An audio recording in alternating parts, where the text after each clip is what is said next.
یه غزل از مولانا برامون میخونیم، هر چند خطیش. میگه گفت لبم ناگهان نام گل و گلستان، آمد اون گل عذار کوفت مرا بر دهان. گفت که بستان منم، باغ و گلستان منم، حضرت همچون منی آنگه یاد فلان. پیش چو من کیقباد چشم بدم دور باد، حیف نباشد که تو یاد کنی از کهان.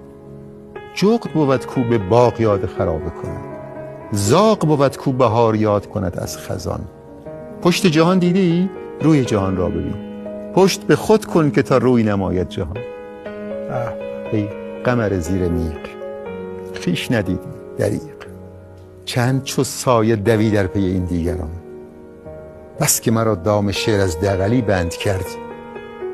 انگار اینجا مولانا یه چیزی رو میخواسته بگه، شعر حواسشو پرت کرده. بس که مرا دام شعر از دغلی بند کرد، تا که ز دستم بشد یار سوی گلستان. در پی دزدی بودم دزد دگر بان کرد، هشتم باز آمدم گفتم هان چیست آن. گفت که اینک نشان، دزد تو زین سوی رفت، دزد مرا باد داد آن دغل کج نشان.